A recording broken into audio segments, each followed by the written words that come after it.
No matter how high-tech, highfalutin, lazy, or foo-foo America gets, we will never stop hunting and fishing. This is The Hunting Quest. The Hunting Quest. We take 1 hour of every week and talk about our favorite things in the world, hunting and fishing.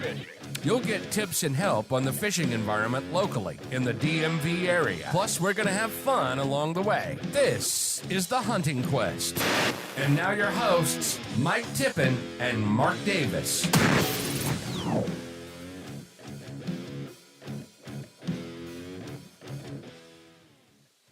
All right, so we're live today. It is the, I don't know what day it is. I don't even think the 7th of October.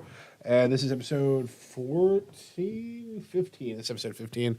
There's some other ones in the mix there of like hidden episodes that we never played. So it's probably like 18 actually, if I'm looking at it that way. But the pilot episodes. They all got lost. So we don't have Mike Tippin on today because Mike Tippin is out of the state. He is some other state far, far away hunting or prepping to hunt or something like that. So we have... So you got the least manly substitutes you could get for the hunting and fishing show. I mean, that was what we were going to for a broader band with the public. But yeah, they said, who would you like to get in that feminine position? And I said, Brian Damewood. Well, thank you so much. Who we really need to get from... I'm flattered. From Damewood Auctioneers. Is that what it's Damewood Auctioneers is the company, and those outside, I guess, maybe not outside the auction business, that we do a lot of partnering together on. You're our FFL partner, so all the guns that we sell make their way through Davis Guns and Gear, and it's been great because all auction companies are different, and gun stores are different too. But our customers tell us, gosh, those people over there are like the anti-gun store. Like they're not condescending. They're not telling me what I don't know. Where you were going with that. Well, no, it's because they talk to Anna. They don't get to talk to you because you're back in the lair working on the guns. So definitely Anna is just those gun store people are so nice. I was wondering where you're going with the anti-gun store. Like, people coming to buy a gun, you don't want a gun. No. I was like, where are we going with it? Yeah.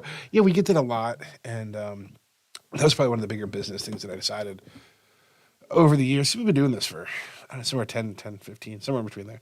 And I always told people that the worst thing to me, and of course this is any business, but especially gun stores because they're notorious for it, not acknowledging people, not talking to people. They walk in and then they want to push things on you and they want to have their own attitude about things, or they have, I call them like fanboys, where they're stuck with one brand or something like that, right. Or they want to talk down to you. And I always said the key things, talk to a person when they come in the door. Ask if they have any questions, they want to see anything, help if they can. If they don't want to get help, don't help them. But you want to try to be involved as much as you can with people, and not to make it an intimidating thing. Guns themselves are intimidating. It should be somewhat scary. Especially if you're new to firearms, 100%, right? Yeah. I mean, at the end of the day, it's an explosion in your hand. When you sum it down, so it should be somewhat intimidating, somewhat, frightening is maybe not the right word, but it's something different. Like if you're not, yeah, sure. So we always wanted to be open to the public nicer. That's what we get from our customers. Like those folks are just so nice, and they're going to educate you on it. And I think the auction companies are kind of like that too. I think there's some auction companies that maybe don't understand that at any given sale, right, you're going to have some people that have never participated in an auction. And it is intimidating, like firing a gun for the first time. And if you don't educate those people on the auction process, they're never going to be a customer. Just like you, if you all make a new gun purchaser comfortable with the process, they're going to come back and buy more guns. It's funny you say that with auctions, 'cause I never thought of it in that angle. My parents sold antiques when I was a kid, so I grew up in auction. I was always around the auction. Right. But when I would take people to an auction later as I got older or something like that, they were intimidated. Like, wait, so I just get a card and I do what? I just hold my hand up. And sometimes you got to be loud or aggressive for them to notice it. Sure. And it can be an intimidating thing. But once you've done it like once or twice, intimidation part's out the window. I find it to be fun. You know what I mean? It's an exhilarating thing. Well, it's a competition, right? I mean, it's a competitive market, and then you grew up in auction houses. I grew up around the auctions because I work with my father. So he owns the auction company, and I work with he and Ike Swart, James Davis, and all the other people that help us. Thanks for helping all of us with the auctions because we couldn't do it without you all.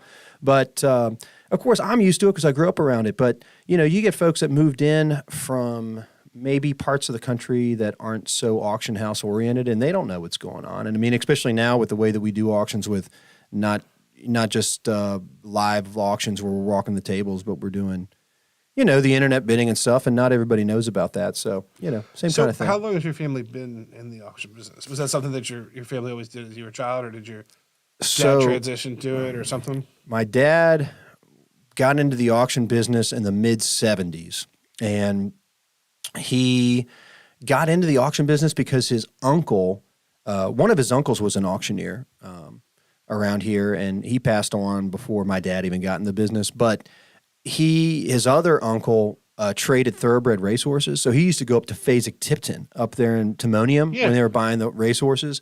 And so he was like, man, these guys, I think I can do this. And so he went to auction school in Indiana, and he started his auction business. He had a longtime partner for about 30 years, Bill Tillett, Tillett's Auction Barn. I used to work with Bill as well, doing that up until about 6 or 7 years ago. And so he's been around here doing auctions since the 70s. Do you have to go to auction school, or is that like a thing that you...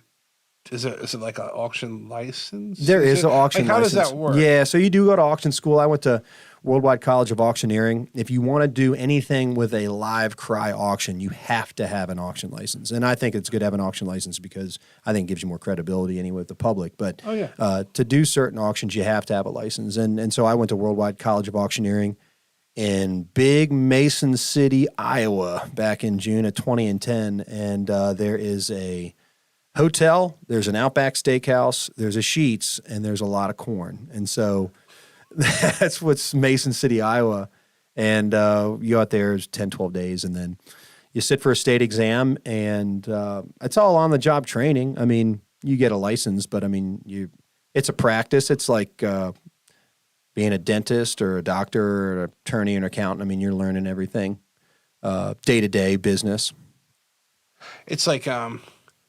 It's like anything else, especially too with like gunsmithing work and anything that was like smithing or even simpler than smithing, just any kind of armor work, anything like that. People always say to me, how do you become a gunsmith or how do you become an armor or things like that? And you'll see like these shows at late night, like, oh, sign on now and get $1,700 mailed to your house and you too can be a gun armor and these things. And then there's sub-classes where you can go to and do things like that. But in that realm, I always tell people, they teach you a whole lot, but about nothing. So you learn all these different things, but you're not in any way proficient at any of them. So at the end of the day, you say, yeah, I know how to do these things, but I really don't. I know that it's the basics. And then over time, you learn by doing it. And I kind of figure maybe it's a similar thing with the auction houses where you kind of get an idea, then you get better at it. And I see auction houses, they kind of specifically go towards different things. I see there's guys that do, like livestock auctions and these kind of auctions and these kinds of auction houses where you kind of specify what you do and what you're best at. So I assume it's something similar to that. But even here's what you find out too about doing gunsmithing, and I've learned this about auctioneering.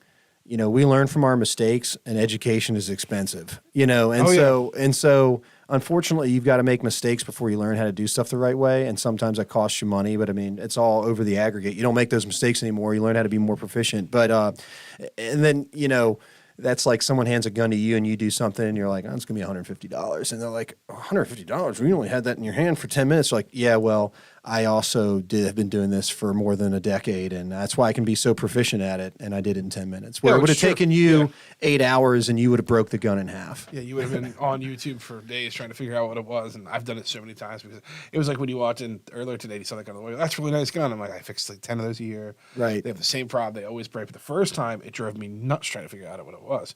But then after doing it so many times, the second somebody comes in and says, oh, it's not doing this, I go, oh, hold on. Yep, there you go. Got the parts easy to fix. And I like mechanics, all those kind of things. It's the same kind of thing. And then you also begin to specialize in certain things and stuff you mess with and stuff you just don't mess with, But see, I've never really specialized in anything. I mean, we do our business is a lot of it's estate based. Like grandma dies and we go and sell the house and the equipment and the collectibles like guns and coins and then just the stuff. I mean, we do sell a lot of stuff. And then I do automobile auctions. I do fundraisers. So I never wanted to do the specialization route because I saw my dad where he had his hands in so many different pies. So if like one business, I mean, the economy changes, right? So if like one sector wasn't doing too well, he could lean on another. And I just like that. I mean, it's not the same thing over and over and over again, and you just get to be more versatile. No, it makes sense. And especially in this kind of area, you can just grab them, keep doing the states and the states, and they're always going to be there. That's right. It's a cyclic of people. They're always going to be doing that kind of stuff. That's but you what guys also do all kinds. I mean, you also do like equipment ones and stuff like that. do real estate auctions. So you do like the whole gamut. It kind of keeps it out there and squares it away. That's right. Ooh. Uh-oh. Anna's going to get mad. Anna, how's the camera look? I just Uh-oh. Oh, it's messed up. There we go. Tell me where to go. Perfect. Perfect. Oh, the camera loves you, Mark. That thing just spun around in a circle. I've never done that before. It's like, hey there, ceiling tile. Yeah, no, they're little. I guess I got to tape up all these wires on the floor. There's too Yeah, many it's wires. all right. That's why dog's not allowed back here. So no, and so here's what's interesting too. So we met you guys. Right the week before the world shut down for I would COVID. say so, wasn't it? It was right like about that. it was like we were going into it was March of 2020, and it was like, we gonna get this auction off because we had a big gun sale and ammo sale It was like the last auction that I remember going to for years. before the world changed. And we went in and we had the auction. We were doing a bunch of gun stuff. And I was talking to, I think that was like an attorney that was there or something about Yep, yeah, that we were selling the family. guns for. Yeah, And John he was Cook, talking and he was like, good oh, guy, John Cook. He big gun fan too. Oh, he was super nice. He was Yeah. really nice because he was really happy we were there. Just it's just people buying stuff, and we'd approach you guys. Now he's a big gun auction fan. He buys all over the place. Well, he was like, you should talk to them about that you guys are there. And that's when we were like, hey, we're here, we can do some stuff. And I remember telling Ann at the end of the day, I was like, oh, that'd be really cool to do their gun transfers. I don't know, we'll see what happens. And then I had just kind of forgot about it. And then one day you guys were like, oh yeah, hey, blah, blah, blah, blah. And I was like, oh, cool. And that's how we started doing it. Now we've done a few auctions. Now this one coming up is going to be the biggest one. October 22nd. Yep, it's going to be a big boy. That's it's all one collection out of southern Fauquier County, and we're about 220 guns, revolvers, pistols, rifles, shotguns. Good I'd say sporting somewhere auction. around there. So I know that last time I checked on your guys' website, and I haven't checked today, we're over 300 300 lots. So I more than half easily were guns. I know over 200 were guns. I don't know Right. where we're at because when we say guns, I'm talking about Actual, federal guns, not black powder, not definitely air 200 because we guns, do have some black powder. We do some have starter some pretty pistols, hardcore pellet rifles too. some really neat pellet Some rifles. good There's pellet some rifles. really neat like starter guns too, like things like that, like cap guns and stuff. Mm-hmm. So it's a really really neat auction. And what's neat about that is it's rare that we find so many things at one place where you guys are able to bring this whole collection in. There's a couple things from other places, but most of it's all from one party. Right. So it's really neat to be able to bring it all in and do it. Whereas usually this takes a while. People don't realize to piece this many guns to have just a solid gun auction isn't the easiest thing in the world. Well, that's what people look at and they're like, it goes back to what we were talking about, the gunsmithing, right? They see what happens on one day. Like they'll walk into the auction and they'll see, gosh, you all really sold a lot of inventory. It just took you one day to do it. Well, no, actually, no. actually it took 4 weeks of arranging for the drop off. And then you and Anna, well, let's be honest, Anna. I was here when they dropped it off. You were here when they I dropped took off. off when they dropped it off. I've carried stuff up those stupid stairs. But yeah, me and the you got to boys. log all that stuff in the book. Yep. And then our guys come in, Luke doing the pictures, Ben and Ike logging everything, JJ moving the guns from room to room, us yelling for Anna when we don't know what we're looking at, which is probably every fifth gun. It's got to come over and well, this is so and so. So, but yeah, it takes weeks to do it. Oh yeah, it's not an overnight thing. Anybody that would sit there and say, "Oh, you just pick these up and they go," it's so much work. Just logging, just writing 200 things into a book is a pain. Making sure it's right, and then so many of these things they're all different. So you're flipping them around looking for serial numbers, flipping around looking for manufacturers, making sure everything's right, making sure you find the right stuff and the breakdowns are correct and all that. I mean, it is very very time consuming. Then you're not just doing it for the seller. Like obviously the seller wants their product represented the best way possible, but when you're a customer, right, you want to know everything about what you're buying because you deserve that, I mean, an informed customer pays more. Oh, well, and that's the key thing. You want to have that reputation where they go on there and they look and say, oh, if they said this gun is rated at this, I expect that gun to be rated at that. If it says this is what it is, I expect it to be like that, especially when you're talking about like online sales.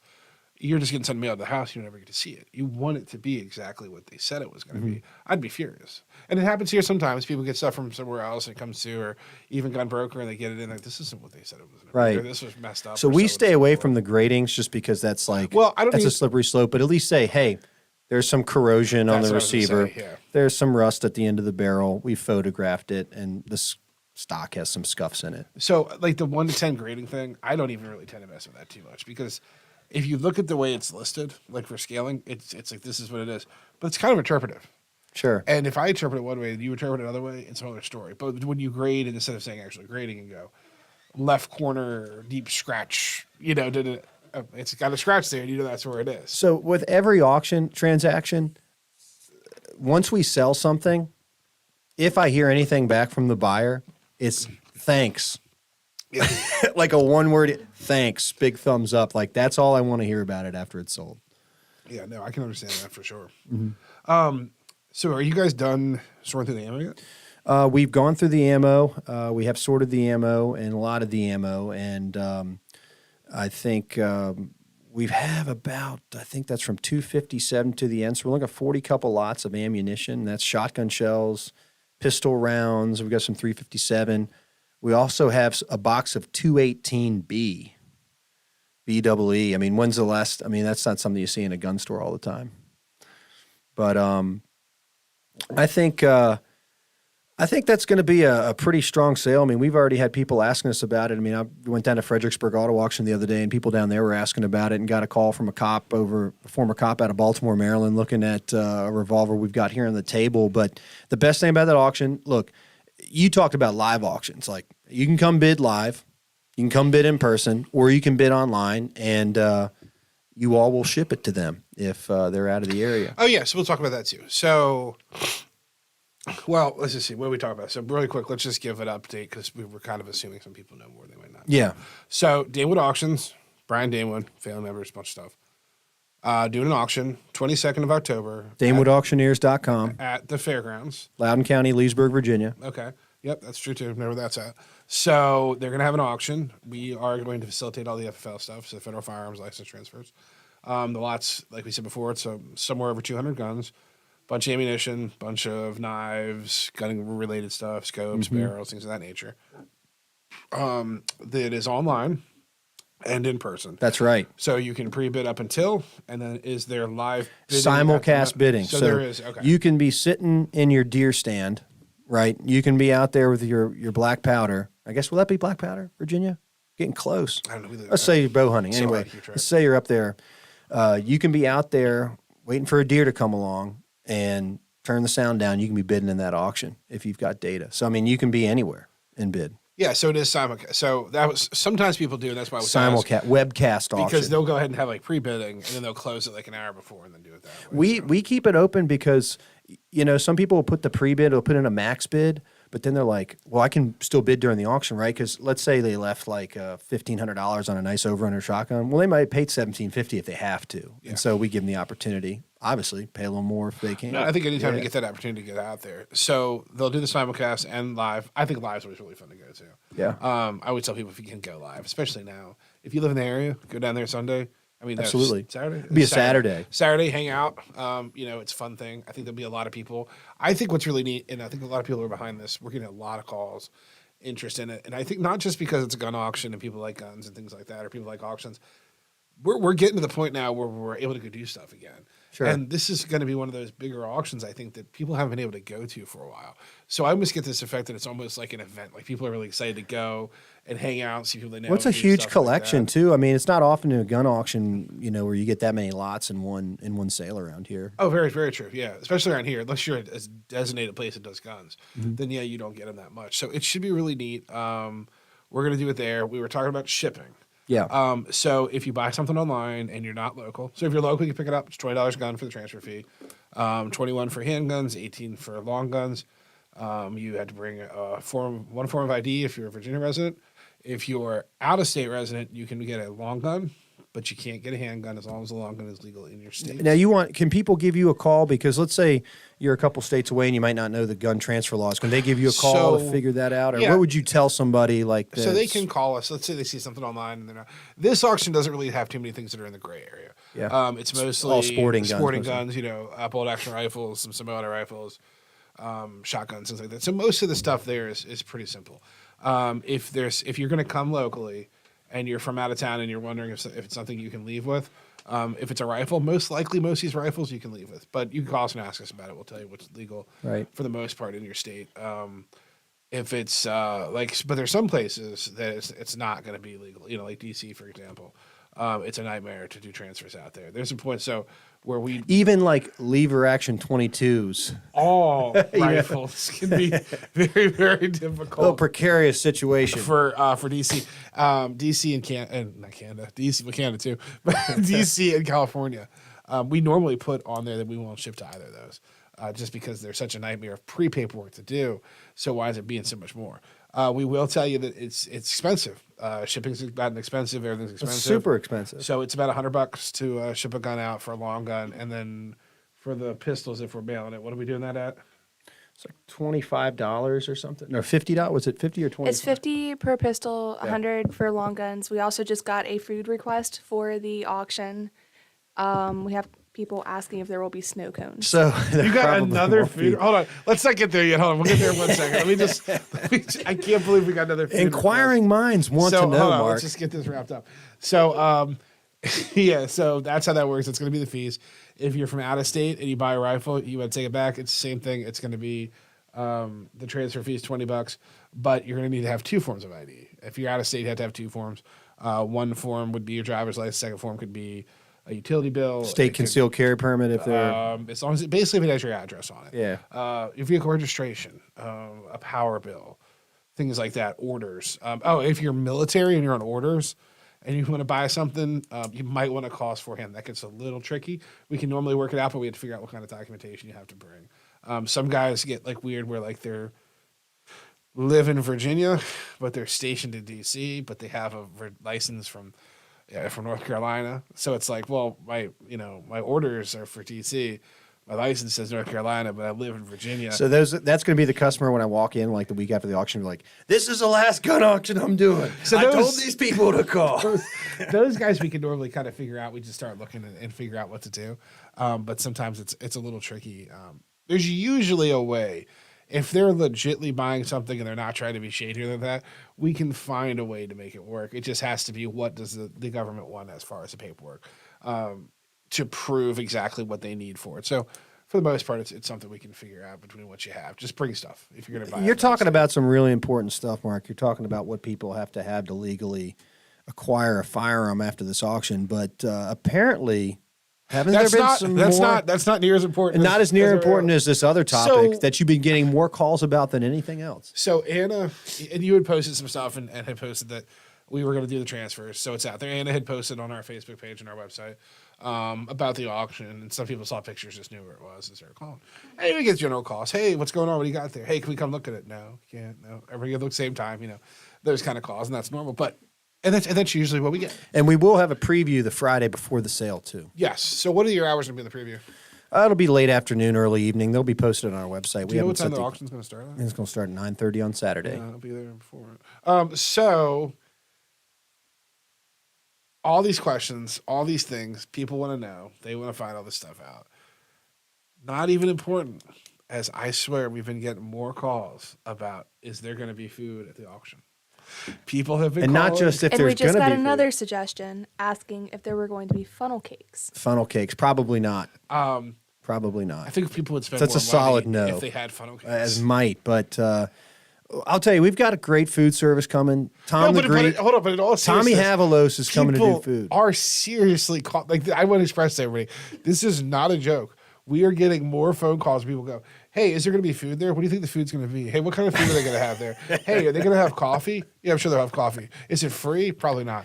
Are they going to have food, though? Yeah, they'll probably have food. What kind of drinks are they going to have there? Have you been to an auction? I don't know. You've been to a lot of auctions. I know you've been to a ton of auctions. A ton of them. But as an auctioneer, the one thing on a Saturday, Friday morning auction, if there's not plenty of hot coffee as soon as people show up to start registering, seriously, the sky is falling, hell is freezing over if there's not plenty of hot coffee. That probably, as an auctioneer, is probably the biggest thing we get comments on. If the food service doesn't have hot coffee at 5:30 in the morning, just in case somebody rolls in there, it's like that's all you're going to hear about the whole day.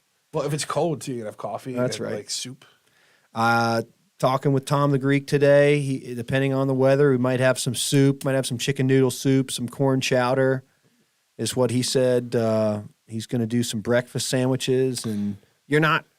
when there's a Tom the Greek, Tom Havalos concession stand, you're not going to come away hungry. So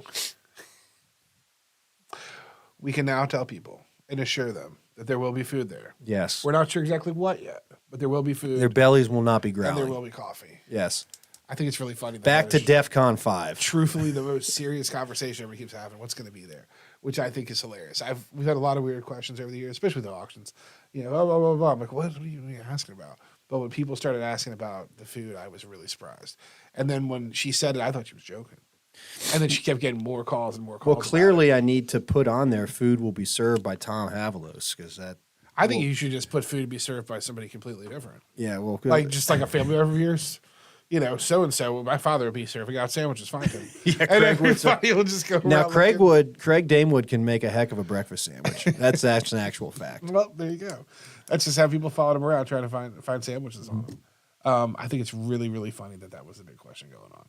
But I mean, that's something too. If you've never been to an auction, that is kind of the whole atmosphere. Like you come out, then you hang out and you eat and you talk to everybody, and the auction's there, and you're shivering cold if it's cold walking around. But it's going to be indoors. Well, so this one's different. 'cause it will Indoors, be heated, comfortable, very comfortable environment. How many people do you think are going to show up? You know, that's a hard thing for me to say. We have currently, when I last checked this afternoon, 148 people registered bidding online, and that's from Virginia, Maryland, Minnesota, Washington State, a couple people from D.C., some of your boys from D.C. are bidding. So I just hope everybody buckle up. outbids everybody from Buckle up. DC, because Buckle up that on the DC stuff transfer. is such a pain. I think we might actually have to put like a quotation on the side now, like transfers are $20, and then it says DC will be $1,000. $300, and each gun it goes up another. It's like times 3. So we take it. No, it's like to powers. So it's like 3 to the third every time. I don't know. It's just ridiculously hard to do. The thing about anymore though, with we were talking about COVID changing the world. Anymore though, it's tough to tell how many people will come when we do the live bidding auctions because people have gotten so used to doing business online. And for our equipment machinery auctions, we might have 600 people register bidding online and 150 in the crowd. And I mean, it's just the way that some of it goes. But I think for something like firearms, especially, you know, you want to look it over, you want to handle it, you want to make sure that the bluing's on the edges the way you want. I think we're going to have more people show up to bid, even with all the photography we did. I like online stuff too. It's fun. Not have to necessarily go places to do stuff. It gives you more Especially access to products. Especially if I see like one thing. If there's like one lot I'm interested in or 2 lots I'm interested in, I may be more keen to go online. But for a gun auction, I kind of like to go see everything. And then I also feel like there's things that I see online that I skip through fast. Like I could look through this auction and I could go through and scroll and I get there and be like, I never saw that on the thing. And they're like, no, it's item 54. I'm like, oh, yeah, it was there the whole time. You just kind of, you kind of dance over everything sometimes when you get really in the rhythm of looking at it. So I think that it's fun. I think we'll have a good turnout for that. I think we'll have a big group. The other thing that I realized we had to talk about is with the pickup, how we're going to work that. Right. So the gun auction is going to be, and correct me if I'm wrong. And God, that That's camera me. shit. I don't think that's you. That's me. It's a cord. Anna, how's the camera look? Okay. So we're going to go ahead, start the auction at 9:30. 9:30. We're going to do the guns first, right? That's right. When the guns are done, we're going to load the guns up and bring them over here. There'll still be lots going on with the ammo and So do not knives leave. and samurai sword. Do not leave and follow the guns to Davis like you're going after a hot cup of coffee on auction morning. Just So- stick around and buy the ammo. I think the key thing is going to be hang out at the auction house. We'll get set up. We're going to bring the guns over as soon as we're done with them. We'll set them up. We kind of have a plan in mind how we're going to do it. We're going to stay open till 7, till 7 that evening. I'm not sure we're going to get everybody done. You never know. There's backgrounds. There's delays. There's all kinds of issues that can come up. You know, just if you file your paperwork through, sometimes it goes through quick, takes 5 minutes. Some guys get delayed for days. Some guys got some skeletons in the closet. The State police have to sift through. You And never know what's going to happen. So I tell people right off the bat, don't expect to get your gun that day. You know what I mean? If the internet goes down or something, who knows? The weird things so when you happen. got arrested back in '89 for that firearms charge, you didn't think that was going to affect you today? I like the guy that tells me, like, hey, yeah, I said, you know, he said, yeah, I had a domestic one. Is that going to bother me? I was like, yeah, you're probably not. Yeah, You're probably not going to be able to take this a firearm. gun. I said, yeah, but You didn't check that on there. Yeah, it was so long ago. I don't think it matters. I'm like, but I'm telling you. Needless to say, he had a long conversation in the parking lot with some other gentlemen. But so yeah. If you're coming that day, ideally, if we want to get everybody cycled through that comes up, do the paperwork, get them out the door. But it might not be that well. Shipping. If you have a checkered past, do not be surprised if there's a delay. If you have a regular pass, don't be surprised if there's delayed. You never know anymore. It's ridiculously hard. It's if you buy more than one handgun, so there's a 30-day handgun rule. You better have a concealed carry permit. Yeah, you can buy one gun every 30 days, or you can have a concealed carry permit. You can buy more than one. One handgun. Sorry, one handgun. That's right. Sorry, that's what we meant to say. If you buy more than one handgun and you don't have a concealed carry permit, that's fine too. You just got to come back in 30 days. I'll put it in the back and wait for another 30 days. You can come and visit it in between. And you can come and, don't come visit it. Just come back in 30 days. So, so all those things are part of the game. So just, bear with us when we go to do it. I have a feeling there'll be a lot of people. It's going to be a little time consuming and difficult. We're getting some extra staff in here, so we should be able to handle it. If you buy stuff and it gets shipped, if we sell a ton of stuff online, a ton of stuff's got to get shipped, it's obviously not going to all go out the same day. You know what I mean? If we sell 10 guns that are online and they get shipped, 10 guns, well, it's no big deal. But if half these guns are going to get shipped, it's going to be a little bit of a delay to ship them out. So, bear in mind. So hooray for local buyers. Local pickup, baby. Local pickup. I would much rather you just come in locally and do it. And also, too, I think the day of the auction, we'll have the same discussion with everybody so they're up to par. Because obviously not everybody's listening to the podcast. Yeah. But I think that way. They're not all listening to the podcast? At least, how many did you have registered so far? 148,000. I think 146,000 are probably Okay, right now, gotcha. like that. At least 200. Yeah, probably 200,000 probably. Okay. No, but yeah, we'll discuss all these things day of, but just give people a heads up. That's how that's going to work out. Well, the other thing too is anytime you do like the online bidding for a collectible like this, the local people, if you come and bid live, you obviously have the advantage because you don't have to factor in that $100 shipping. $100 shipping. Do you have a credit card processing fee? Yeah, if you pay cash or check, you're going to get a 3% discount. So you're going to have to probably pay credit card or something if you're buying over you the have phone, to. right, over the website. So that's going to get you. So you're much better likely to come and buy it in person. That's right. And then you can come and talk to me. And be like, hey, Mark, how does this work again? I got Mark, a driver's license for Illinois. Mark, I saw that Brian was on the podcast. Can I get on the podcast? Well, they're going to be like, hey, I watched the podcast. If Brian didn't sell a damn thing the whole time, I thought I was watching an auction. I'm like, no, it's just a random podcast. We're not selling anything. All jokes aside, if anybody ever wants to be on the podcast, there's something interesting to talk about, I don't give a shit. Put him on what the you ought to podcast. do? You ought to get somebody in here because people have never been into Davis don't know about the Black Lab. You guys are big dog people. Mm-hmm. Big dog people. Why don't you get a hunting dog person in here? Well, And get them to bring like their German wired hair in here or something like So here's German short hair. What is, it's pointer, whatever. And if you're going to make fun of people, you have to do it on the mic so everybody else can hear it. So, Look, I'm not Mr. Westminster Kennel Club, okay? so that's one thing, but the problem is I can't even get Moose in here.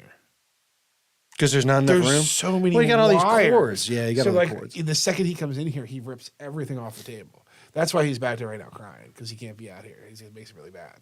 If you've never been here, the dog's wonderful. We sell T-shirts with the dog on it.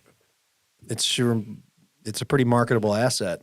Everybody loves that dog. People literally come in. You don't believe people literally come in and sit down and pet the dog. Well, we were here when we were doing cataloging. Someone called Anna about picking up a gun. They're like, oh, is Moose there?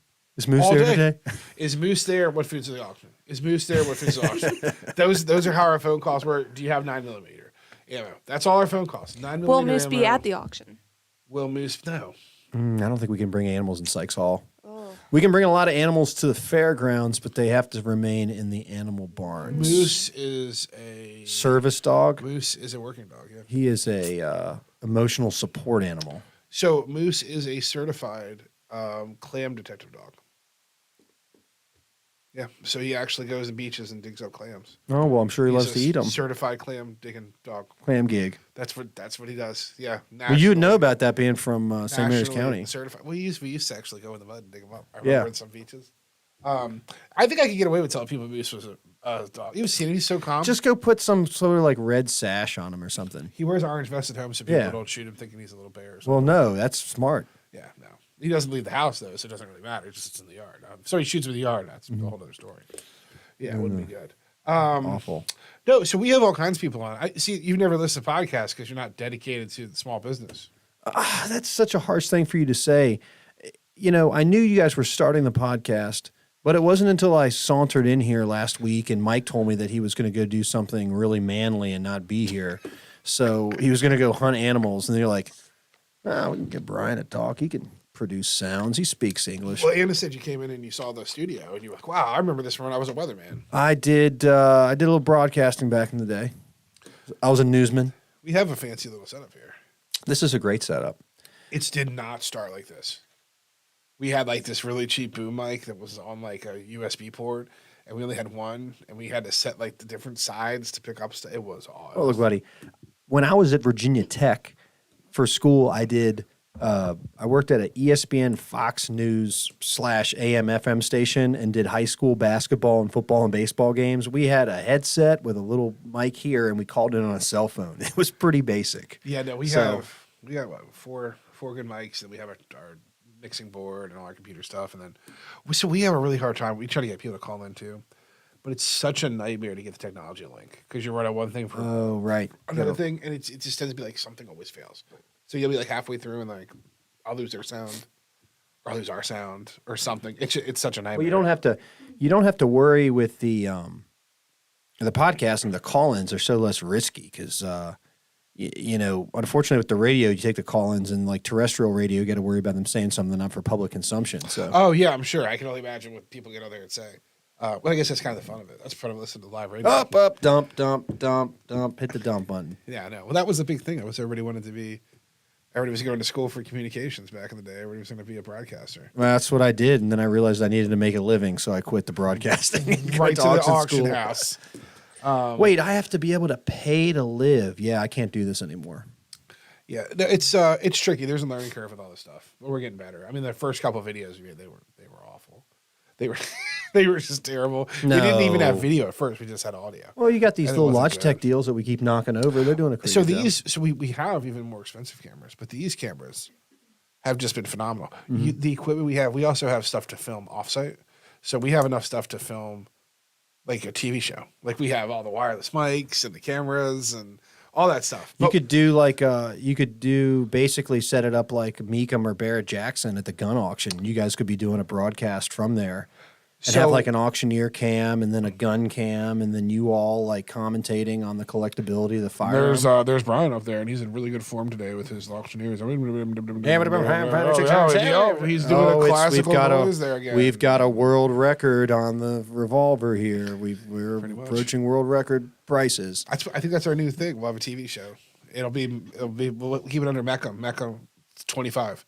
You know, Anna, you think you're up for that? To do a television show and run the gun store? Absolutely. Oh, good. Anna will just tack on anything. And I then know just at she's the a end of the go-getter. month, she's just like, I hate everything, and I'm so tired. She's a go-getter. But we tend to pull it together somehow or another. No, but we have enough to like film. So the whole plan was we were going to film like episodes too. So when we go do stuff, like we went like bow fishing and some other stuff like that and do things. But every time we go to do it, like one piece of equipment we didn't quite figure out, or it's like way too dark, or it just doesn't work right. So we're still learning curve. But you're doing fine. So we have all these like smidget clips, but we literally have enough equipment to do like whole channels. Oh, I'm a total AV geek, so I love all this stuff. It's a learning curve. We've returned so much stuff and sold other stuff to people because it didn't work well. But the road stuff seems to work really well. Yeah, so it is. That's what we like. We still got enough time. What we did, if you want to do this part, I think we're ready. Yeah. We pulled a couple items out. Yep. A couple firearms. You know what? You want to refer this to a lot number? Is that the lot number? Let's refer in to a blue? lot number, and I will give us real-time pricing on the Hey, Anna, specific lot. Are you able to pull up the lot? on Oh, this? like do a.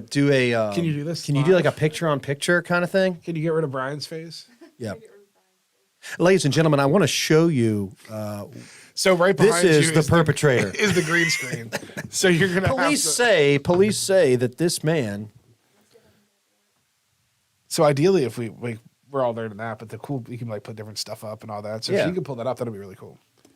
Then we can talk about it. Damewood, DAMEWOOD, auctioneers.com. It's October 22nd. What's the title of the auction? Rifles, shotguns, handguns, and firearms. Yeah, that's the one you want. Just for search terms, auction, gun auction.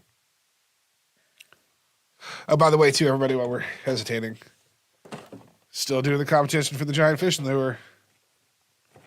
What is the competition for the giant fishing lure? I don't know. People have to like something, and I don't remember what it That's was. an enormous fishing What lure. are they supposed to like? Signal? Yeah, it's not listening to me. Yeah, but keep liking the page, and somebody's gonna win that because I don't remember the rules. Like, Oh my gosh, forgot. Mark Did you see Davis how- is the winner. how big this is? Yeah, what were you going to catch with that? So they actually use these. You ever heard of a halibut? So up in Alaska and like Nova Scotia, up there, they have these giant flounder that are like hundreds of pounds, and this is the lure they would catch them with in theory. I can get behind a giant flounder. I like flounder. You have a snakehead? I've never had snakehead. I've heard it's good eating. It's really good. So we go bowfish. That's all we try to bowfish for, but we never get it. Snakeheads? Get a bunch of gross catfish. The You like catfish? it's okay. I'm more of a saltwater. White meat fish. That's what I like. I mean, I think if I see rockfish and polenta on a menu, that's it. It's happening. I used to really like there was a place Rockfish, that love would it. do like rockfish stuffed with crab imperial. Mm-hmm. Oh, so good. I like flounder, I like rockfish, like perch. Any of those white meats like that, they're really good. Cod. Oh, you can't get it up there? Yeah. Okay. Those so that Meaty snakehead- whitefish, meaty fatty whitefish. That's what snake grouper. It's really Sea bass. thick. You can throw it on the grill and flip it and won't rip apart. It's Nice. So stronger than like flounder. Yeah, flounder's really kind of flaky. So it's really been a blessing to have this invasive species in our waterways. So do you know that that's why they're here? They brought them because they're a delicacy. So that's why they brought them over. They brought them over here live to raise them to eat because they're a super, super delicacy over there.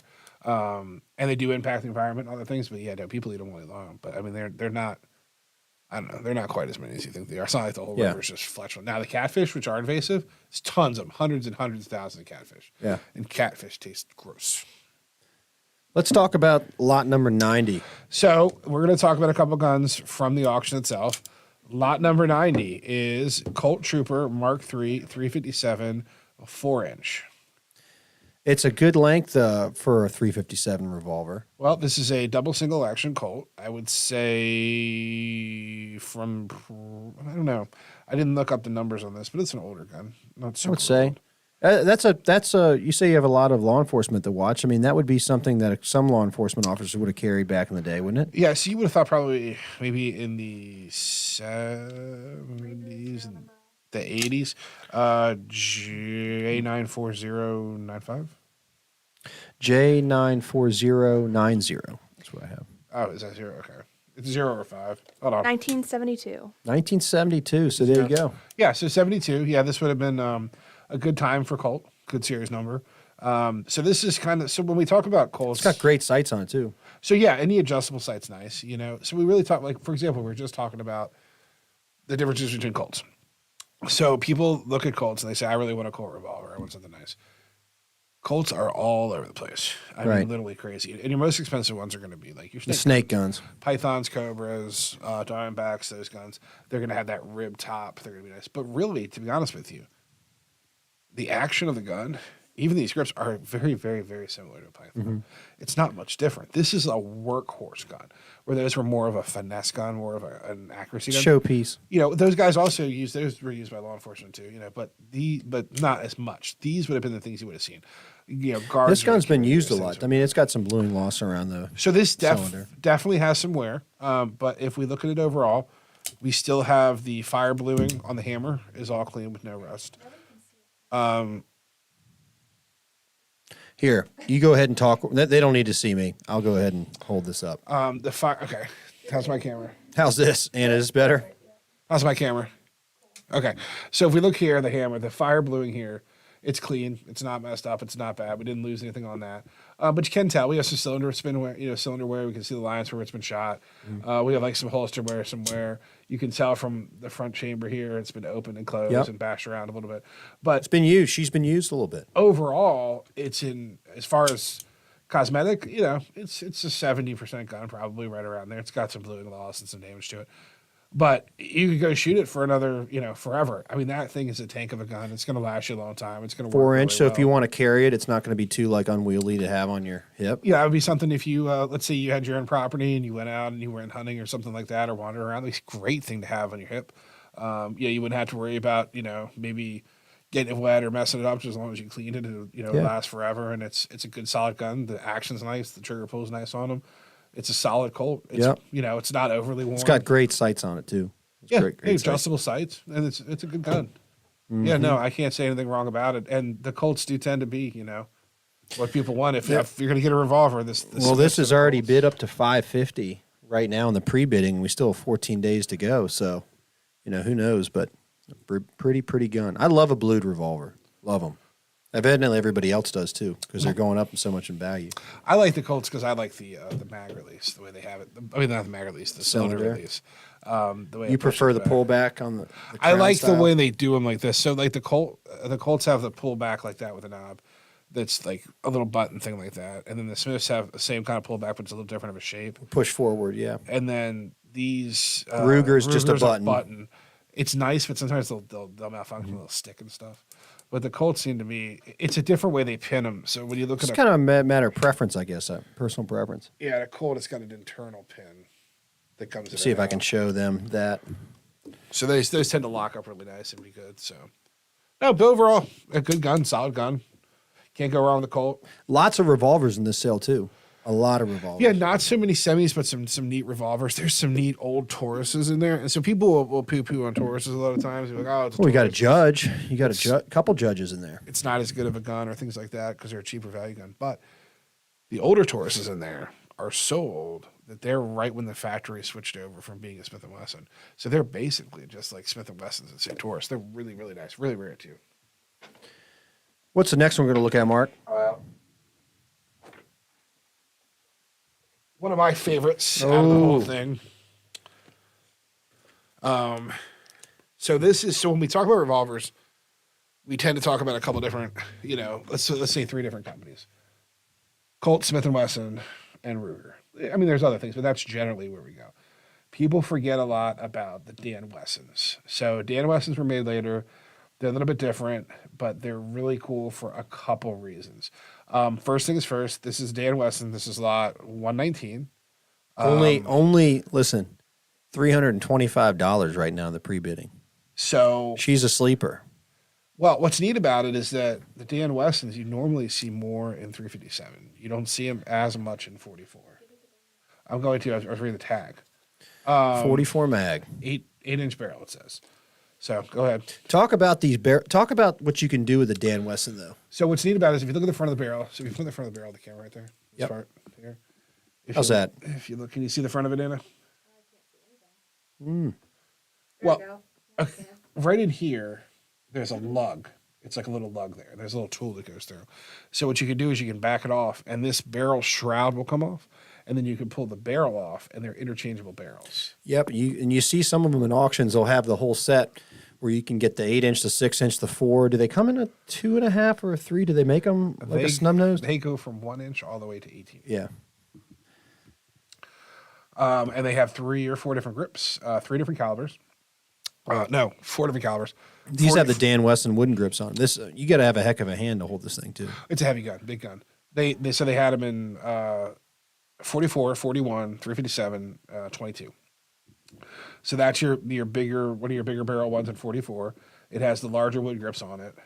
It's in pretty good shape. I would put it right around the 80s as far as the bluing goes. The bluing's pretty good. There's some small scratches on it, some surface area. There's a little bit of two-tone color change between the barrel and the gun itself, but that's not uncommon. The grips are in pretty good shape. It's been shot. It's been worn. Not a ton, but it has been used. You can see we got some cylinder marks on it. Yep. What is neat about Dan Wessons is they have their releases in the front of the gun. Here is how you actually open the cylinder, which is the strongest way to lock the cylinder shut. So their guns are overly beefy. I mean, they just really are tanks of a gun.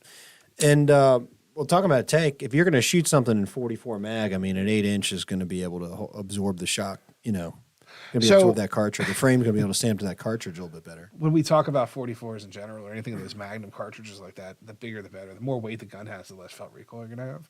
So that this got a vent rib just like your snake gun would have. Yeah, like your Anaconda would have. No, they're just really, really nice guns, well-built guns. I'm gonna let you hold this because I know that this is one that you're coveting. You do see them, from time to time for sale. I wouldn't necessarily say they're super, super rare, but not common. You're not going to go into every gun store and see these. You're not going to see these at every auction. You're going to see a lot of Smiths, a lot of Rugers, stuff like that. So why do you think Dan Wesson doesn't have the same kind of excuse me, like they're not as revered like a Smith or a Colt? So they it was a smaller company. They did their things, a little different the way they did it, and the barrel changes and things like that. The problem is that they sold the gun as an idea that you would go ahead and have these interchangeable barrels and all that kind of stuff. What we've learned over time is that that's really not a feasible idea. It's a neat idea for collection, and I think it's cool to have, and it's a neat feature. But the reality is that if I'm going to have two guns, and I'm going to have a gun that I'm going to carry, and then I'm going to have a gun that I'm going to go use to hunt with, I don't want to have to switch barrels. I'm just going to go buy another gun. So whereas with this thing, we could go buy, a 1-inch barrel tomorrow, and you could say, hey, look, now it's in a smaller grip.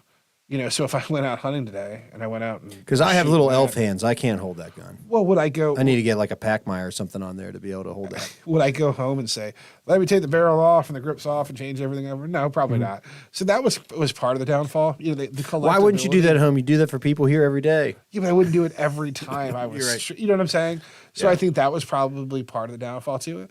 And then on top of that, those other brands, they've been around for a long time. Those are well known. But still, with people that don't know much about the Dan Wesson brand, I mean, if they come to the preview, they come to the auction, and they pick that revolver up, they're going to be solid. happy. They're going to be happy with what they're holding. Oh, I wouldn't say anything bad about it. I would say this is probably one of the strongest built revolvers you'll ever have. Value-wise, I think that for the dollar amount that they go for, I think they're well worth every cent.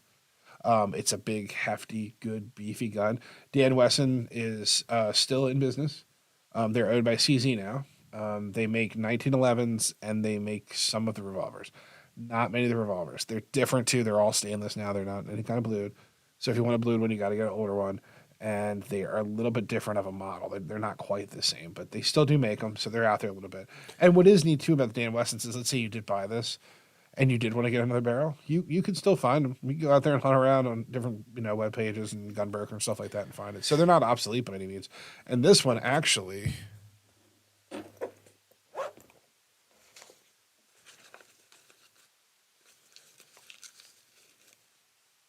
has the tool to change the barrel. Yeah, right.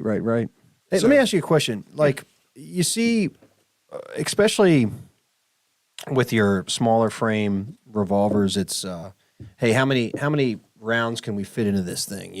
How small can we make this frame, and how many rounds can we fit in it? But even now, I mean, these wheel guns, they're as worth as much as they ever have. I mean, there's still a ton of people that are going to pay a premium for these wheel guns. Oh yeah, 100%. Yeah. So if you think about it, even with technology changing and things getting different, I mean, your quality of your wheel guns, to be honest with you, there's a reason why people want old Pythons and old guns, because they don't make them like that. Well, they just look. See, when you look at this, I mean, this is what got me into firearms. Just looking at the precision machine craftsmanship of these. I mean, of course, the engineering in like a little concealed carry pocket revolver is still impressive. But just how that stuff's made is just what that revolvers are what made me get interested in firearms. If you look at, like, for example, we'll go back to Colt. Okay, if you look at Colt, for example, people love the Pythons. Thousands and thousands of dollars for Pythons. They didn't make them for years. They were super expensive, super hard to get. They started making them again. They're not the same. Nothing's the same.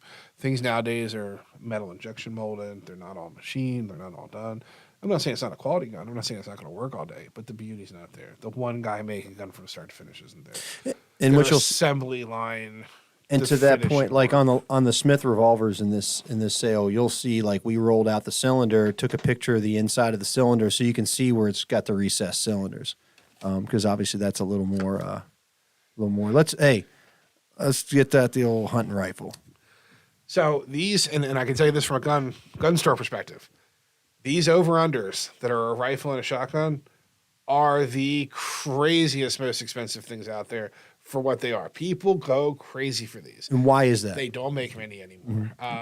Why would they stop making I them? don't know. So a couple companies make them, but there's really not many anymore. Savage makes one. It's plastic. It's not the same. These guns that are two different calibers are crazy. Now, you'll see like you have a 2022 over a 20 gauge, something like that. They're cool, but yet again, 2022, not everybody has that. 222 is a hard cartridge to get. Now this one here Harder. It's not impossible. But is just so cool. What we have is What are we working with here, buddy? We've got a Savage 24, which is an over Got a under. color in a color case. Yep, color case hardening, which is super cool. The gun itself's I'm nice. gonna try to turn this to see if we can see. It's an older gun, needs a good cleaning, but it's really solid. It's a good looking gun, a nice gun. It looks all to function well. The bore looks fine. But you got 22 over 410, just a really cool gun. You can walk around, put a pocket full of 22s and 410s with you, and go shoot in the yard and do whatever you want to do. Oh, you can put it hunt in your with back seat and go ride around the field looking for groundhogs, making holes is what you're gonna do. Yeah, you could do whatever you want. You could shoot squirrels with it. You could shoot, rabbits with it. It's just a great gun. You don't see them. You just don't see them anymore, and people don't sell them. That's lot 21. If anyone wants to look it up on there, I'll tell you. The color case, I just can't take my eyes off a color case hardened. What's nice about that is that in the pictures too, it's popping right now with the way the light is. It's You can iridescent. really It's see beautiful. it. Sometimes in the picture, it's hard to tell the color case hardening, but it's good. Overall, it's in pretty good shape. I think if you clean it up, you'd be really surprised how good a shape it is. The stock has some nicks and some cuts on it, but really, other than that, it's somebody used this. Somebody had this in the back seat of their truck, and they rode around, popping groundhogs and I rabbits. will say it's not abused. You know what I mean? Like, I'm not looking to go, oh, it's just beat to hell. No, it's a good gun. Great shape, mechanically sound firearm. Yeah, it's D2. Everything seemed to work when I messed with it. The ejectors worked. Everything's fine. It's just nice. It's nice to look. I like the way they did the barrels. Sometimes when they put a gap between them and they make them tall, they just don't look as nice. And the way that would fit together is just super cool. So I think this item to me, I think will be one of the ones that you'll have a bunch of people bidding on because everybody nostalgically wants one. 22 long rifle. The only thing that would make this thing a little badder. 22 20 mag. 22 mag would be really, really cool. Oh man, 22 mag over a 410. That'll get your motor going. Oh, it's a 70. 410s in general. If you're a 410 guy, this is your auction. There's a lot of 410s. If you're a 20 gauge guy, this is your auction. I mean, side by side 410, side by side 20 gauges. Brand new 1100 410. 410 870s. I mean, and a handful of them. And I'm not saying they're impossible to get, but they are not easy to get. If I go online and look up SKUs, you came to me tomorrow and want to get a brand new, 870 and 410, I can get it.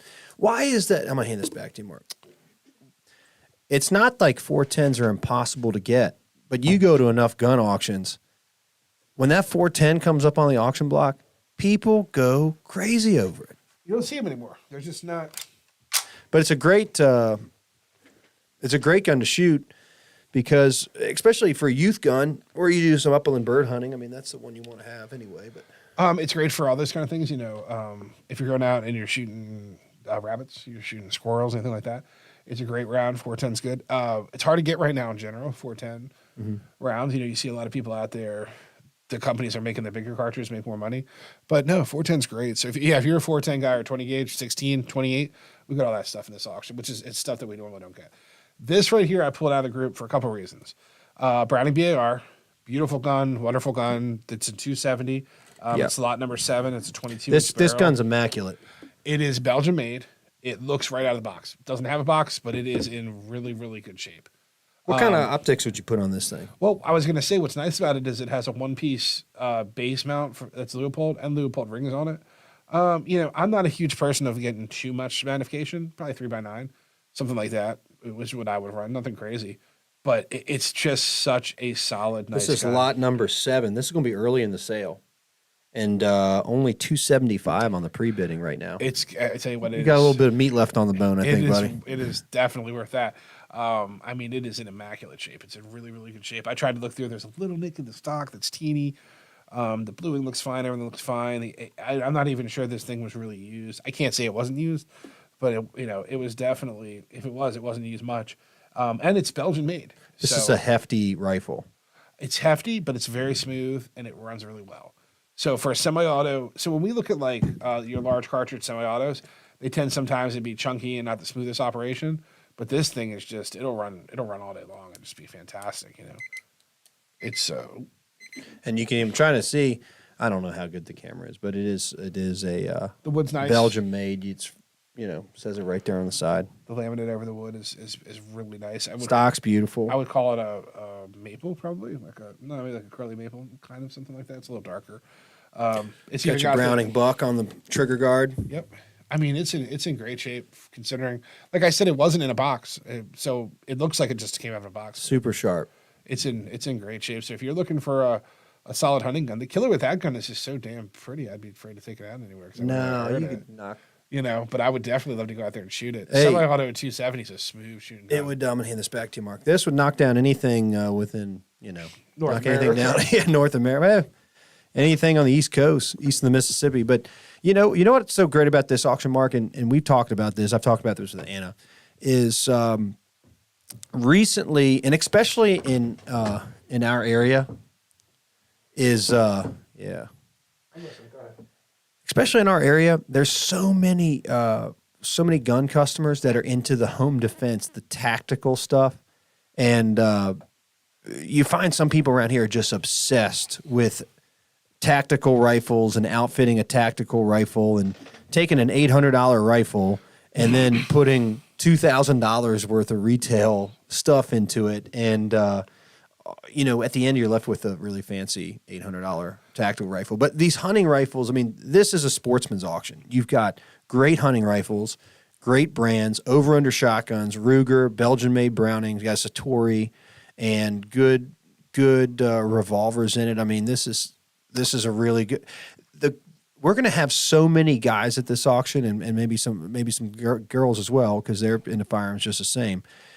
The guys that are 55 to 75 years old are going to be going nuts over this auction because this is a lot of that stuff that they shot when they were younger. There will be a lot of stuff in here that if you grew up hunting or you grew up doing sports and stuff, you're going to be like, I remember that gun. Yeah, my uncle had that gun. You're going to see a lot of that stuff in this one. You're going to see a lot of stuff that you may have wanted as a kid.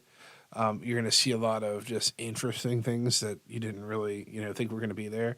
And then you're going to have a lot of opportunity too, because there's a lot of doubles and different versions of things. So there's a nice spread. There's a good amount. There's a nice, grade. Some stuff's brand new in box. There's some really good items in here. I think that Christmas is coming, boys and girls. It's a nice spread. You know what I mean? There's a nice variant of things. So you got a little bit of stuff for everybody. And like you said, as far as like hunting and sportsman guns go, it's just a really nice wide range. And then we get into the pistols. Some really nice Smiths in there, a couple Colts. There's some random stuff. That Dan Wesson's in there. There's some neat old foreign guns. Got a Ruger. Cool. We've got some Rugers in there. Got some single action. Really good single revolvers for cowboy style. Guys are in the cowboy style. There's some lever guns in the mix. I'm just thinking of things when we go through it, it just became the hundred. We're just going through. There's some random things that are really, really nice. There's an FN build. It's on a Mauser action. It's a 257 Roberts. Beautiful stock, beautiful gun, well done. I mean, just a phenomenal gun. There are some older military rifles with the Mannlicher stocks on them in the sale. There's a couple. You've got a 303 Mark, whatever the Enfield Mark. Mm-hmm. The Enfield's getting a lot of action on it. So that's a jungle carbine. So that's a little different. It's a rare version. It was a cut down version. That muzzle brake and everything on there was how they made that. Yeah. That big stock was how they made that on the back there. So pretty nice. Do we have time? How much time we have left? So we are past what we normally cut out at. Okay. Which is fine. We normally go past a little bit. So we're going to talk in a second. I want to talk about the turkey shoot. Yeah, let's talk about the turkey shoot. Before we forget about that. But yeah, as far as auction goes, a lot of cool stuff. If you have any questions or anything about it, you can reach out to Damewood. You want to know what they're serving at the concession stand? Call Anna. Just call the gun store and ask, because we're the people that are in charge of that, apparently. So, no, but if you have any questions, any concerns, call us. You can call you guys, shoot us an email, shoot you guys an email. We're on Facebook, however you want to do it. If you know us, you can call me. I don't know, whatever. Whatever you need to know if you have questions. Like I said, I'm not going to get into any specifics of the guns or anything. There's just too many for if someone called and said, hey, can you pull something out? We have a so beautiful much stuff online filed. catalog for people to peruse. And then we have Friday, so you'll be able to have that. But any other questions you have other than that, more than reach out to us. If you're wondering about bidding on something and you're out of state or has to be shipped or something, call the store. We'll tell you up front what it's going to cost. Now it's going to be, like I said, things are expensive nowadays, so it just kind of goes that way. And that, again, it's cheaper to go in person and be there. That's a fact. That's that part. So as far as, is there anything else you want to top on that for now? No, I'm excited. We're talking about sportsman auction, and we got a turkey shoot coming up with Loudon Fairgrounds here in November. So I think that you guys are big sponsors of, by the way. I think what you need to do, first off, is explain to some people what a turkey shoot is. A turkey shoot is we're not shooting any actual turkeys, okay? But what we are going to be doing is shooting targets, and we shoot number 9 shot, 12 gauge. If 12 gauge is a little kick for you, you can bring a 20 gauge if you're youth or maybe some of the ladies want to bring a 20 gauge out. Plenty of ladies coming and going to be able to shoot the 12. But we get targets. We shoot from 60 feet away, and 12 gauge shotgun, and you shoot for prizes. So you come into this thing. It's going to be at the Loudoun County Fairgrounds in Leesburg, same place where the auction's going to be. And we have a bunch of businesses that donate stuff. You guys are big supporters. You all put some things in it as well. You supply the shotgun shells. Thank you very much for doing that, by the way. So various businesses donate things like oil changes and tire rotations. You'll have breweries and distilleries that'll donate product. Farms will donate meat. Oh, yeah. Those are Longstone cool, Farm. so Justin Wish is going to Justin and it. Casey are going to donate a bunch of pork.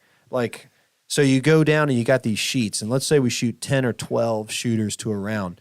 You sign your name on the line, and it could be like a $5 item, a $10 item, or a $20 item for stuff that's maybe like $200 and up. So that's how much you have to pay to get a shotgun shell. And then you sit down in your stall and you shoot at that paper. It's basically gambling with shotgun shells because, you can't be accurate. And so you're just lucky enough if you can get your one BB, if your one piece of shot hits closest to the bullseye, you win. So whether you win a ham or you win a, something from a local distillery or a brewery, I mean, it's just fun, We're going to go out there and we're going to shoot guns. It's going to be cold. And it's good times. So did they initially? I was always in a belief they called them turkey shoots because you win a turkey. So are we going to have to change? It's in the works. Yeah, it's in the works. To ham shoots now? No, but there's hams there. Some years we don't get the turkeys that we might like to get. So, but hey, we put this stuff on Facebook, buddy. I got news for you, Mark. We put it on Facebook, and first question: what was the food you're going to serve? What's the food you're going to serve? It's going to be hot dogs. Arley Harris is making hot dogs. But people say, oh my gosh, I can't believe you're going to shoot those innocent turkeys. You all are monsters. I can't believe you're going to kill all those turkeys. That's a lot of turkeys. Welcome to Loudoun County, Virginia, ladies and gentlemen. Those are the questions that we get. No, we're shooting at targets. No birds are hurt. So I grew up in Southern Maryland. It's pretty rural. And I don't know if they have any more, but they had turkey everywhere you went past. Oh, like every volunteer fire department would have them. Turkey shoot. Turkey shoot. And I never did to this kid. I really didn't understand it. And my dad, I said, what do they do? You shoot a turkey? He's like, no, you don't shoot a turkey. We win a turkey. Yeah. That was about all I ever knew of it. And then later on, I found out how ridiculously awesome it is. Just to do it because it's fun and it's ridiculous. And it's a ton of fun. It's gambling, basically. It is gambling. Out there and trying it. For prizes. And you see all these crazy these turkey shoot guns. And everybody I ever knew after that was like, I win every time. I got one with a 104-inch barrel. Yeah. And I would hear it over and over and over after I figured out what it was. So it really disappointed me that in my youth, I never got into it. So when Anna had told me that you guys are going to do turkey shoots again, I was like, oh, how exciting is this going to be? I want to do it. So I initially just started looking for turkey shoot guns, and then that's just a whole other rabbit hole. Oh, I know. Well, before the podcast, I was talking to you about, hey, I saw this website, and they make Remington 870 custom barrels. I got a 34-inch, and I can screw in an extra full, and I'm still under the .680 maximum constriction on the barrel. I'm going to be able to knock down. I'm going to be winning like all sorts of cookies from a bakery or whatever. Hams. But I'm just obsessed. Yeah, a bunch of pork chops. Yeah, which is obsessed with winning. It's actually pretty cool. No, I think that sounds really, really fun. I like the idea of bringing back some of the stuff like that. Because we're getting away from some of these things that are any kind of outdoors related. You see the trend and you see the way the world moves towards it, and it's just like, when they bring stuff back to me, it's just the best stuff ever. Oh, but this is just good old fashioned down home redneck fun, right? I mean, it's just a lot of fun. Well, so speaking of, and we don't have too much time left, but let's talk about the other day when you came by with your son and the conversation, Yes. the conversation before you got to the. Can we do a picture-on-picture of Henry James Damewood because he's a handsome sucker? So Henry, we came in here last week, and Henry, Henry's his son. my son, he's 4 years old. Adorable, very funny little boy. He's a precious yes, child. He's very funny. So my wife takes my daughter to ballet, and Henry's like, what are we going to do, Dad? I said, well, what do you want to do? He goes, I want to go to a tractor store. So we go by Browning Equipment. Browning Equipment's closed because after 5, I knew it was going to be closed, but I was going to be like, no, we're not going to go by the tractor store. So we went by. He jumped on all the mowers and tractors. Sorry, Jeff Browning, but he did jump on top of your product. And he likes Kubota product. He's partial to it. And then after that, I said, it was starting to rain. I said, hey, what do you want to do, man? He goes, I want to go to the gun store. So my 4-year-old boy is like, wants to go look at tractors, wants to look at guns. I'm like, man, this boy's got it going on. So we come up here, and Anna, I know merchandises very well in the fishing section. Henry's like pulling everything off, like pulling all the biggest lures that he can get and like moving them around the store. And then Mark's like looking from the other room. He's like, man, that kid's so cool. And then Henry's like, Daddy, I'm hungry. I said, where you want to go? He's like, get some cheeseburgers. And Mark's like, Triple Crown. Because we were over there. I got up, I was working on stuff. And we were talking about the auction because the stuff had showed up and we were talking about it. And he was wandering around picking up those giant fish. He'll find the biggest ones in the shop. And he's like, I that want we're this. never going to buy. We're never going to use. What do you do with that? And then I like the enthusiasm. He's all about it. He's going to catch big fish. The biggest fish possible. And he goes through all that. And then he was like, you were like, yeah, he said he wants to get cheeseburgers. And I'm like, yeah, whatever. And he's like, I want to get cheeseburgers. It was so funny. It was just such a perfect a timing of all the manly stuff he wanted to do. And Mark was like, we do have there is promise in today's youth. Just a little bit. It was a shimmer of hope there for a little bit. So bring your son or daughter to the turkey shoot on November 19th. Is there going to be youth part of it? Oh, yeah, absolutely. Leagues? So if we wanted to There'll find be youth shoots. information on that, do you have any of it up yet? Or do you LoudounCountyFairgrounds.com. Just save the date, November 19th. Details forthcoming. $5 entry, and then the rest is just we're raising money for the Loudoun County Fairgrounds. So all the stuff that we do there, supporting youth agricultural programs and the fair and all that. So that's what it goes to. No, that sounds great. That's super exciting. I'm all about it. And thank you very much for what you all do to help put that on. We just do stuff, and I don't even know. That's right. Time. It's just like we go. You're like, what did we buy? Well, it's funny. Like, and you can. I'll stop after this, but you can attest to it. I'm sure. You ever go around town and people are just looking at you, and you're like, I don't know where I know these people from, and it's because once you've done so much in town, after a while, it becomes so funny that you don't go through. And we talk about auctions. I can't go to a gun auction in the tri-state area and buy a gun without people like, Mark's buying it. I got a bid on it. I got a bid on that. He's up to something. Like we were in Pennsylvania and everybody was staring at me. I'm like, how does everybody know that it's me? So it's really funny. So you just bid on all the cheap ones so you get people to use up their money before the good stuff comes up. I just don't even realize it till I look over. Like nobody looks at it. Then all of a sudden they're like, oh, what are you looking at over there? I'm like, now it's done. So unless you got anything else you want to add, I think we'll wrap it up. We're a little bit over an hour. So. Well, it was a pleasure. Thanks for having me on the podcast. Thanks for having you on. Hopefully we got some information out there about the auction. Yet again, if you want to reach out to us or them, we gave you the information. Damewood Auctions, and I'll put a link. You can reach out to us and ask us about what food they're going to serve. And as always, like I said, keep the kids involved in the stuff, getting fishing, hunting, trick shoots, all those kind of cool things. They're coming back. So that's all I got. You have a good night. Have a great day. See y'all. You've been listening to The Hunting Quest. No matter how crazy, high-tech, or lazy the rest of the country gets, we will always be hunting and fishing. If that's you, you've found your new family. Thanks to our sponsor, Davis Guns and Gear. Thanks for listening to the show. Make sure to like, rate, and review. And we'll be back soon. Reach out to us by email at info@thehuntingquest.com and check us out on Instagram and YouTube at The Hunting Quest. See you next time.